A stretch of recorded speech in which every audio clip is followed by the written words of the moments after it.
আসসালামু আলাইকুম দর্শক। হঠাৎ করে মার্কিন প্রশাসনের বাংলাদেশে জঙ্গি তৎপরতা নিয়ে উদ্বিগ্ন হওয়ার খবর প্রকাশিত হয়েছে।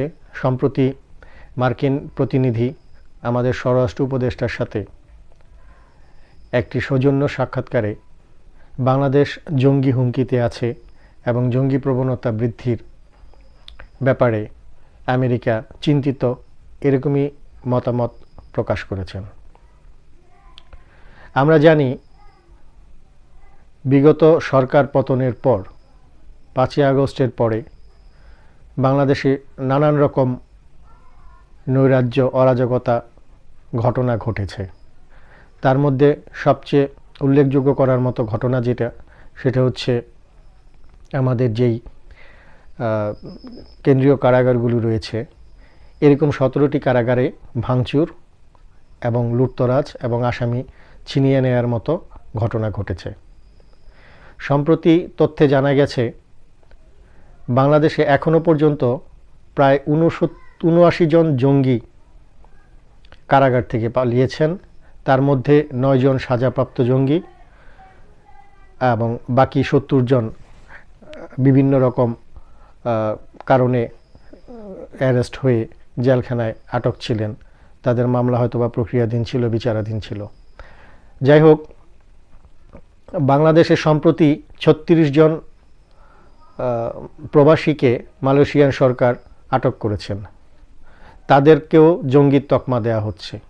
বলা হচ্ছে তারা নাকি আইএসের সাথে সম্পৃক্ত এবং মালয়েশিয়া থেকে তারা বাংলাদেশ এবং সিরিয়ায় জঙ্গি তৎপরতা পরিচালনা করার জন্য বাৎসরিক চাঁদা, মালয়েশিয়ান রিঙ্গিত $500 করে তারা চাঁদা দিয়ে ফান্ড কালেক্ট করত এবং আইএস বা জঙ্গিদেরকে সহায়তা করত।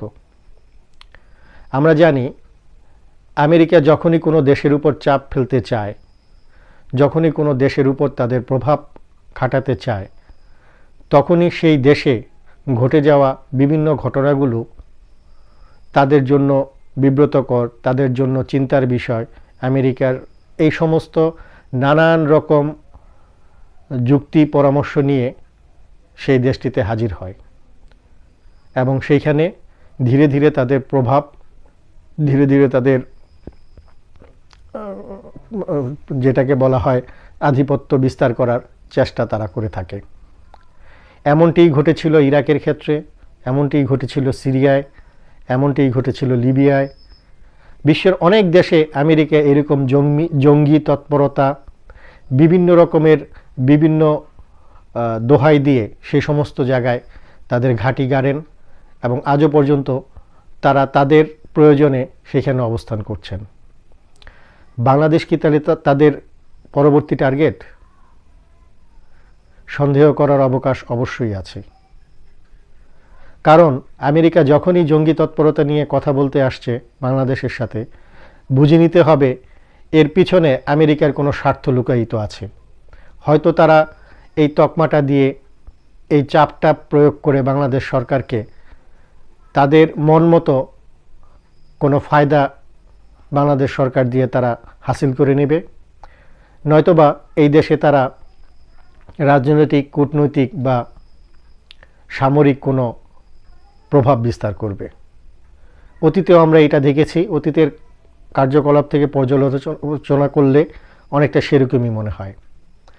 যাই হোক দর্শক, আমেরিকা এখন পর্যন্ত আমাদের দেশে জঙ্গি যে তৎপরতার তথ্য তারা দিচ্ছে বা তারা উদ্বিগ্ন এই ব্যাপারে তারা আমাদেরকে জানিয়েছে, এটা যদি এর মধ্যেই সীমাবদ্ধ থাকে এবং সরকার যদি কঠোর হস্তে এই ঘটনাগুলোকে মোকাবেলা করেন এবং সরকারের উপদেষ্টারা যেভাবে বলে আসছেন, আমাদের মাননীয় স্বরাষ্ট্র উপদেষ্টাও বলেছেন আমাদের দেশে এখন জঙ্গি তৎপরতা নাই, আমাদের দেশ জঙ্গি মুক্ত। আমরাও সেটাই চিন্তা করতে চাই, সেটাই ভাবতে চাই যে আমাদের দেশে সেরকম কোনো জঙ্গি তৎপরতা বা জঙ্গি কোনো অ্যাক্টিভিটিস যেন না ঘটে। তবে তারপরেও অবস্থা দৃষ্টে ঘটনার পরিপ্রেক্ষিতে যে ঘটনাগুলো অতীতে এবং কিছুদিন আগের ঘটে গেছে, সেই ঘটনার অবস্থা দৃষ্টে এখন পর্যন্ত যদি শক্ত হাতে এই জঙ্গি বা মব সন্ত্রাসীদের প্রতিহত করা যায়, তাহলে হয়তো বিদেশি এই পরাশক্তিগুলোর চাপ থেকে আমাদের দেশটা রক্ষা পাবে। এমনিতেই আমেরিকা ৩৫% শুল্ক আরোপ করে আমাদেরকে একটা চাপের মধ্যে রেখেছে, তারপরে নতুন চাপ দিতে আসছে এই জঙ্গি তৎপরতা নিয়ে। কয়দিন পরে হয়তো বা মব নিয়েও তারা চাপ সৃষ্টি করবে, তারপর হয়তো বা চেষ্টা করবে আমাদেরকে কোণঠাসা করে কিভাবে আমাদের দিয়ে তাদের স্বার্থগুলো আদায় করে নিয়ে যেতে পারে।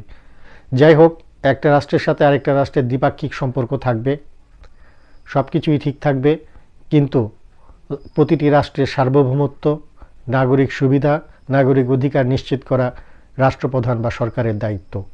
আশা করি সেই অবস্থান থেকে বর্তমান সরকার, আমাদের অন্তর্বর্তীকালীন সরকার ভেবে চিন্তে সেরকমই একটি পদক্ষেপ নেবেন এবং রাষ্ট্রের সার্বভৌমত্ব রক্ষায় সচেষ্ট থাকবেন। তবে খুব একটা গুরুত্ব না দেওয়ারও কোনো কারণ নেই, হেলাফেলা করারও কিছু নেই। আজকে মালয়েশিয়ায় জঙ্গিদের বিষয়ে যেরকম কথোপকথন উঠে এসছে বা ৩৫ জনকে নিয়ে যেরকম আলোচনা সমালোচনা হচ্ছে, এইটার ব্যাপারে আমাদের সরকার কিছুটা উদাসীন। তবে আমার কাছে কেন জানি মনে হয় এই সমস্ত বিষয়ে উদাসীনতার কোনো সুযোগ নেই। কারণ মালয়েশিয়ার এই ঘটনাটা, জঙ্গি তৎপরতার বা জঙ্গিদের চিহ্নিত করার যে ঘটনাটা, এটা হয়তো বা মধ্যপ্রাচ্যেও এটা নিয়ে আলোচনা হতে পারে, মধ্যপ্রাচ্য সরকারও এই ব্যাপারে উদ্বিগ্ন হতে পারে, বিশ্বের অন্যান্য দেশও এই ব্যাপারে উদ্বিগ্ন হতে পারে।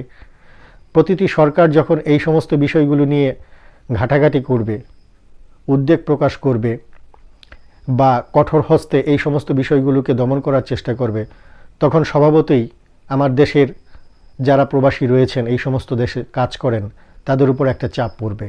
এটাই স্বাভাবিক। আমাদের বাংলাদেশে প্রচুর লোক প্রবাসে বসবাস করে, তাদের রেমিটেন্সে আমাদের দেশটা সচল আছে, তাদের রেমিটেন্সের ভিত্তিতে তাদের পরিবারগুলো সচ্ছল সুন্দরভাবে বেঁচে থাকছে, বাংলাদেশ এগিয়ে যাচ্ছে।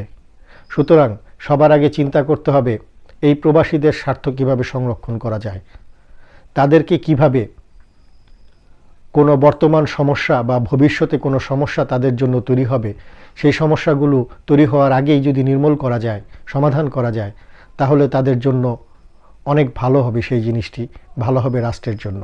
সুতরাং পররাষ্ট্রনীতি বা বৈদেশিক ব্যাপারে যেই সমস্যাগুলোই বাংলাদেশের জনবল নিয়ে বা বাংলাদেশের জনগণের সাথে, প্রবাসী জনগণদের সাথে সংগঠিত হচ্ছে, আমি মনে করি সরকারকে সর্বাগ্রে সেই সমস্ত জিনিসগুলো বিচার বিবেচনা করে দ্রুত সমাধান করা যৌক্তিক এবং দেশের জন্য মঙ্গলকর।